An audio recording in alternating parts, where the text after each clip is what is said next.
Abra sua Bíblia em Juízes, capítulo 9, verso 39. Olha, por isso que é um prejuízo perder um culto, né, irmão? Quem não veio para um culto desse não sabe o que perdeu, né? Eu não vim não porque estava com dor de cabeça. Elia, uma semana com dor de cabeça, veio para o culto da quarta-feira, foi curada.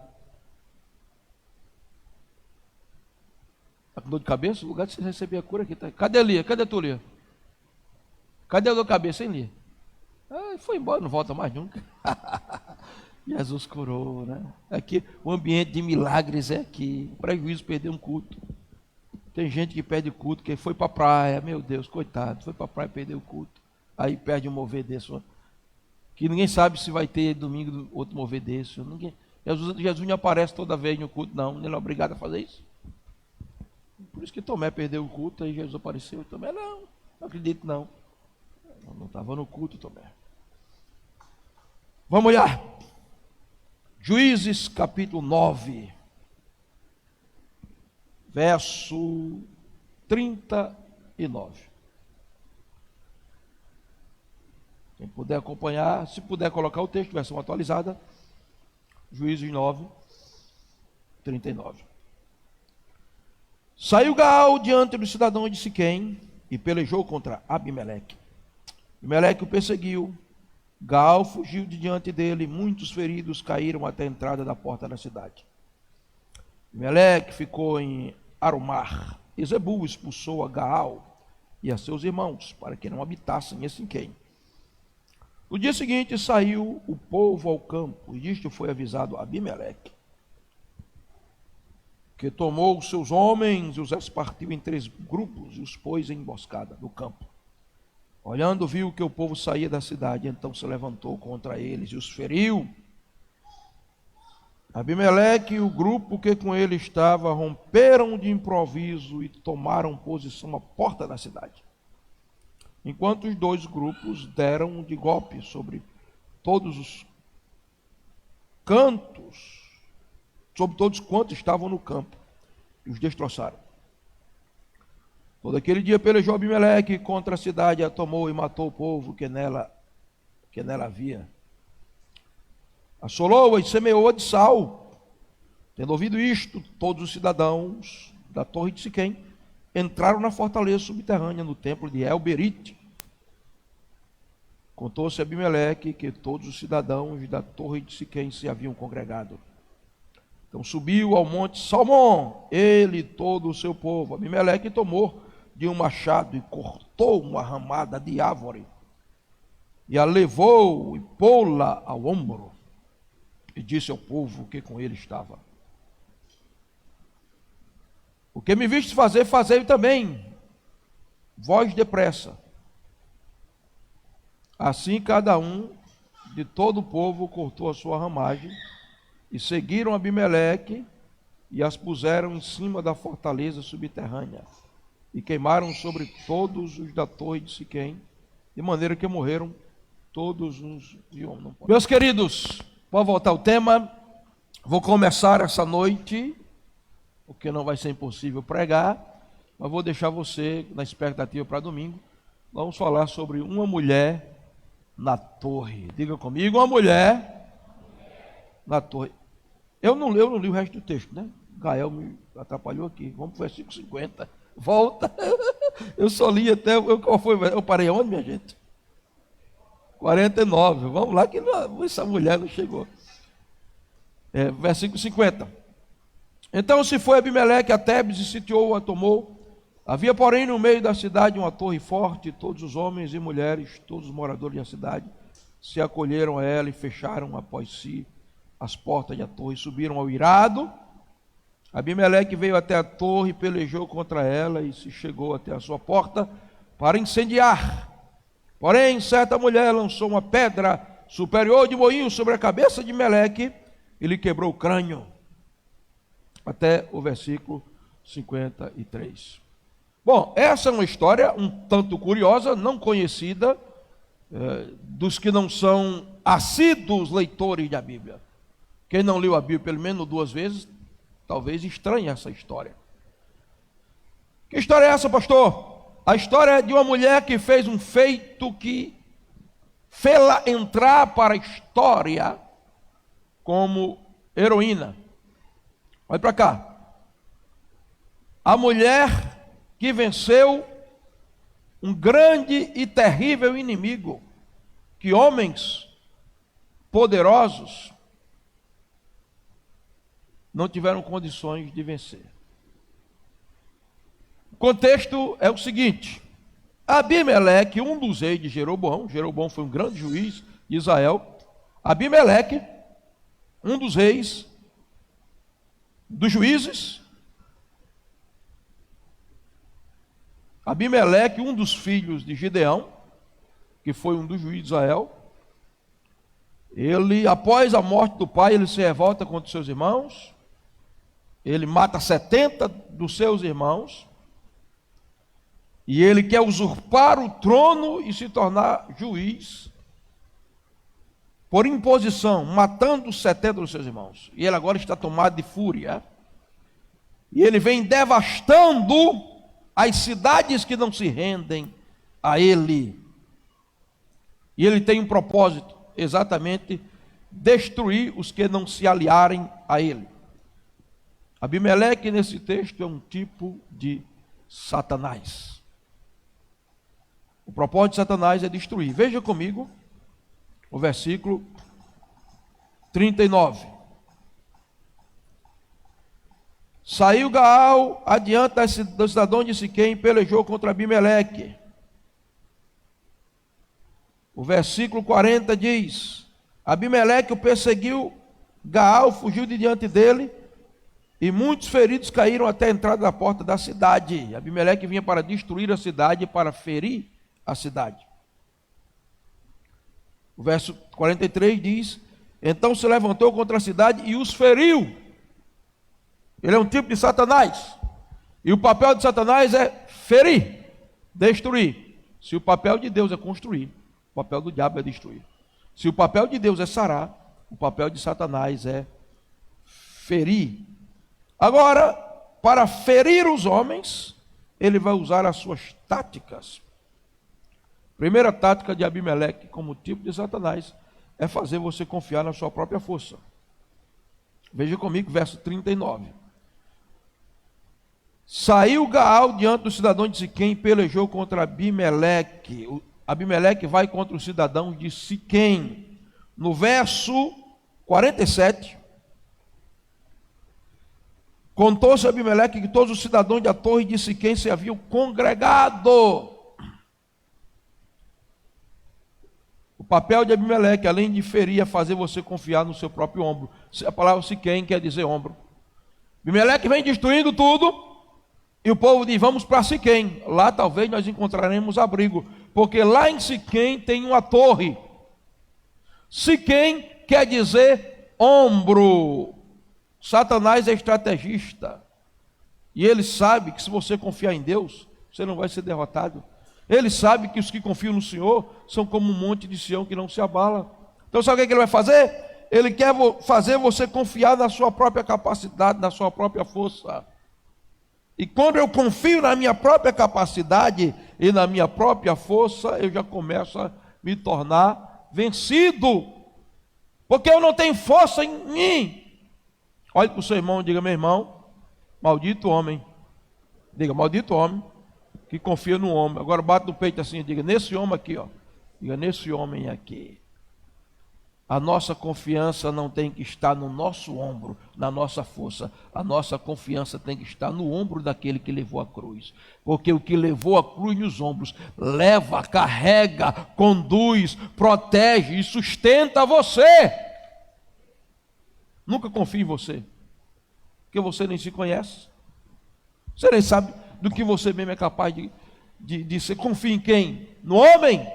Confie em quem? Em Deus. Nele deve estar a nossa confiança. Outra coisa que eu encontro aqui é que Abimeleque, ele procura um lugar de acesso. Veja comigo o verso 44, verso 40. Abimeleque perseguiu Gaal, diante dele muitos feridos caíram à entrada da porta da cidade. Verso 44. Abimeleque com um grupo que com ele estava, rompeu de improviso e tomaram posição à porta da cidade. Satanás quer um lugar de acesso. Ele quer um lugar, uma brecha. A palavra de Deus diz: não deixe lugar ao diabo. A palavra lugar no grego ali é topos, quer dizer lugar nenhum. E ele só entra se a brecha estiver aberta, ou se a porta estiver aberta. Infelizmente tem gente que escancara a porta. E ele não tem pena. Ontem, eu estava aqui na reunião das mulheres, e quando terminou a reunião, eu estava colocando as cadeiras, uma pessoa me chamou e disse: eu queria que o senhor fosse ali na casa de fulano de tal, porque fulano de tal ligou para mim, e a pessoa está lá, diz que tem umas cobras na cabeça dela, e está lá em agonia e tal, tal. Eu já sabia o que era. Vou agora. O meu pastor Renato, pastor Joab, o pastor Renato estava no carro dele, fomos lá. Chegamos lá, a pessoa deitada na cama, gritando, com a mão na cabeça. Senhora lá, foi que houve? Não, você está agonia na cabeça, tem umas cobras na cabeça, tal, tal. Gritando, deitada. Pus as mãos, oramos ali na autoridade do nome de Jesus, a pessoa voltou ao normal. Eu digo: o que está acontecendo? Eu vi uns demônios aqui, meu marido viu também, na minha casa, eu caí 2 vezes, porque uma pessoa tirou uma foto minha e fez um trabalho para mim.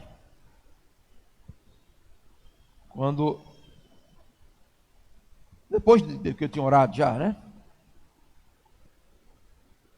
Eu estava conversando com uma pessoa, disse: olha, estou falando de uma pessoa cristã, evangélica. Eu disse: olha, preste atenção. A Bíblia diz: como a ave fora do seu ninho, como a andorinha fora do seu lugar, assim a maldição sem causa não encontra pouso. Satanás não constrói nenhuma base em nenhuma área da nossa vida sem que primeiro encontre um direito legal.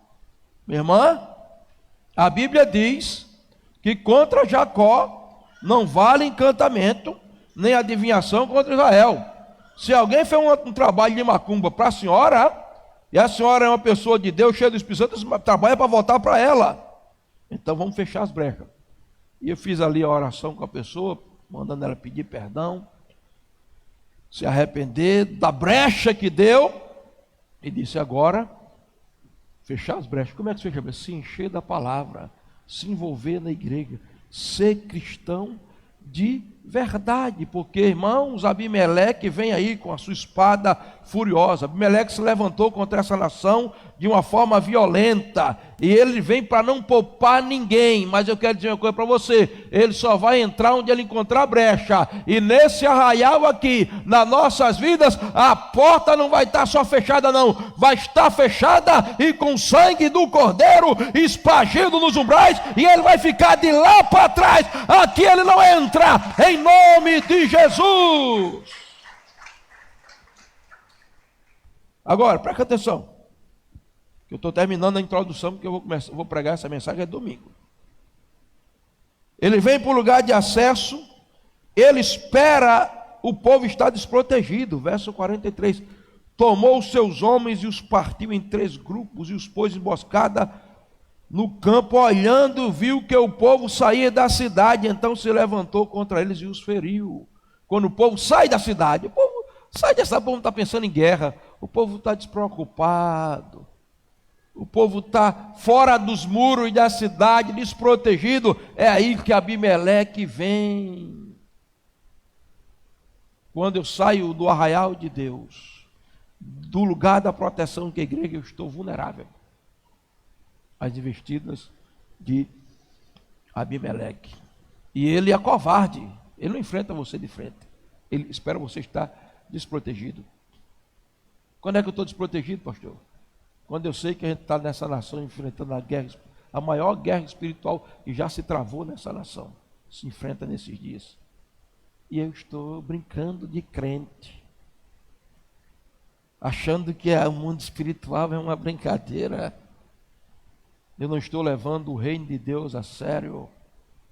Eu estou fora da cidade desprotegido, e Abimeleque não vai poupar quem está desprotegido. Ele vem para ferir. Ele vem de improviso, quando o povo está desprevenido. Verso 44 diz que ele veio de improviso sobre o povo. Ele vem, destrói a cidade, pega sal e joga nos campos.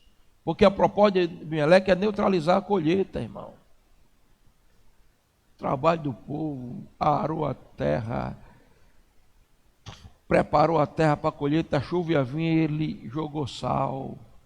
Olha, o diabo quer neutralizar a sua colheita, mas não vai neutralizar não. Como disse a nossa apóstola Valnice, Deus vai pagar os atrasados. Quem assistiu a mensagem dela, os atrasados, 3 ou 4 vezes mais. Sal aqui para neutralizar a colheita, ele não lança não, porque a colheita aqui na Insegec será grande. 2023 será um ano de colheita em todas as áreas da minha vida. Quem acredita, dê um aplauso a Jesus.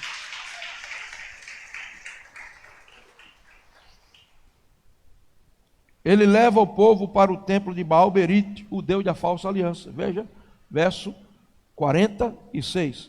Tendo ouvido isso, todos os cidadãos de Ator de Siquém entraram na fortaleza subterrânea no templo de Baal-Berite. Presta atenção.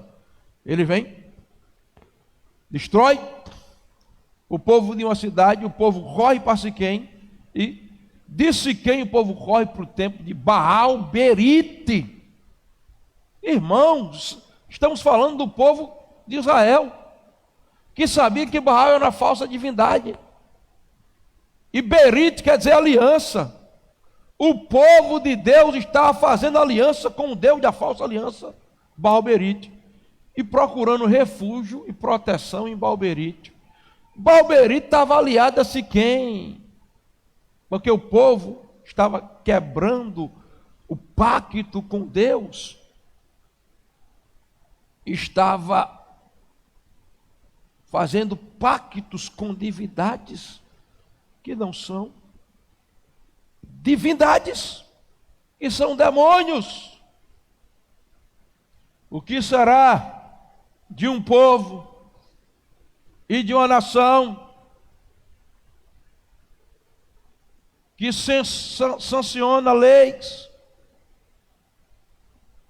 para se celebrar o Dia Nacional a divindades que não são divindades, são Baal-Berite, são Deus da falsa aliança, são demônios? O que será de uma nação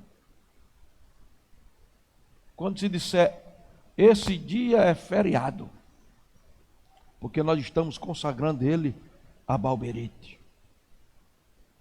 A maldição vai cair. Ou você deixou de ser crente, ou você está aqui achando que sincretismo e cristianismo é a mesma coisa.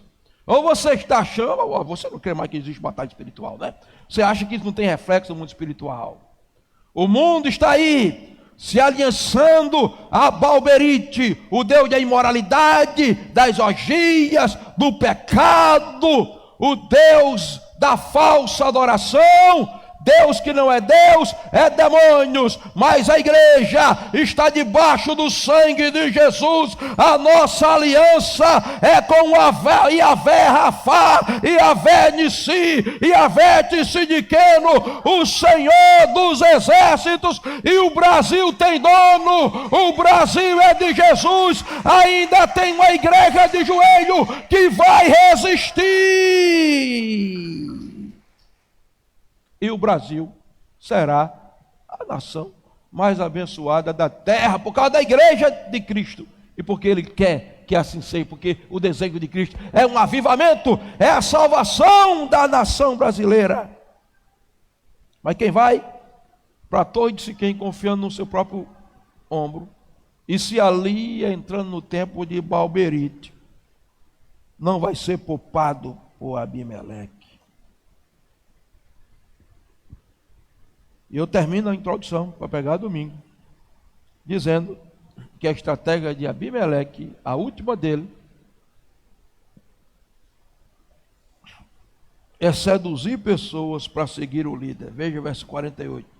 Então subiu ao monte Salmão, e todo o seu povo, Abimeleque tomou de um machado, cortou uma rama de árvore, levantou, pô-la no ombro e disse ao povo que com ele estava: o que viste fazer, fazei vós depressa. Depois que ele devastou a cidade, ele disse: minha sede é de sangue, eu quero matar mais. Agora, ele pegou uma rama de árvore, botou no ombro, que ele ia queimar a outra torre, que o povo estava se abrigando, confiando nela, bota no ombro, e ele disse: agora, minha gente, todo mundo me seguir, o que eu faço, façam também. Irmãos, Deus está levantando líderes de avivamentos, Deus está levantando líderes responsáveis com a palavra, Deus está levantando homens para causar uma revolução na nação brasileira espiritual, mas Ele está levantando os líderes satânicos para influenciar o povo.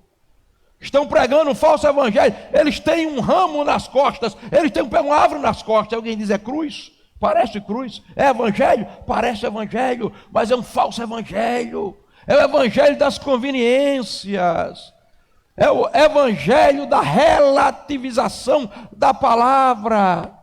Não, eu sou crente, mas o que é que tem? Ir no centro de macumba e cantar lá para evangelizar? Não, para fazer pacto com os bruxos. Não, eu sou cristão, mas eu posso desejar glamour e aplausos do mundo, e por isso eu vou dizer que não se pode cantar na igreja aquele hino baseado em Isaías 1:18, porque alvo mais que a neve é racismo.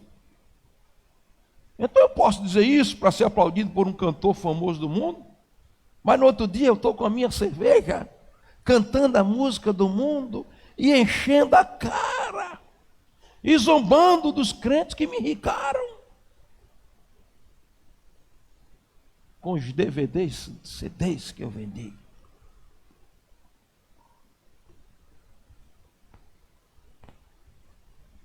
Não, eu não posso ser fundamentalista. Eu vou pregar a Bíblia. Mas nós vamos ter que adaptar a Bíblia. Olha, hoje eu estava vendo um pastor, teólogo, o cara entrevistando ele, dizendo: você é a favor, você é pastor, eu sou pastor, teólogo, você é a favor da liberação da maconha? Sou a favor da descriminalização das drogas, porque eu não posso obrigar a quem não tem minha fé a seguir minha fé. O senhor é a favor do aborto? Sim. Da descriminalização, eu não posso obrigar quem não tem minha fé a seguir minha fé. O senhor é a favor de casamento homoafetivo? Sim, sou, porque eu não posso. E eu lá dizendo: meu Deus, que evangelho é esse? Que teologia é essa? Como eu posso ser a favor daquilo que Deus abomina, que Deus condena, que Deus não aceita, porque Ele ama as pessoas e quer ver liberta e salva, mas Ele não pode tolerá-las com seus pecados de estimação, porque fere a santidade dEle e Ele quer libertar. E eu fiquei pensando, se legalizarem a pedofilia no Brasil, esse pastor vai dizer: não, eu sou a favor da descriminalização da pedofilia, porque a minha fé, eu não posso obrigar a fé dos outros. Meu irmão, eu sou a favor do que Deus é a favor, e sou contra do que Deus é contra. Eu sou a favor da Bíblia, e aquilo que a Bíblia condena, eu condeno, e aquilo que a Bíblia aprova, eu aprovo, porque não estou pregando um evangelho para agradar o ego do homem, nem para me agradar. Eu estou pregando o evangelho da cruz, e o evangelho da cruz é o seguinte: vivo não mais eu, já estou crucificado com Cristo, e Ele vive em mim. O meu pecado morreu, eu abri mão do mundo e vivo uma nova vida com Deus. É esse tipo de líder que Deus vai levantar nessa geração. Não são os Abimeleque da vida. Vamos ficar de pé.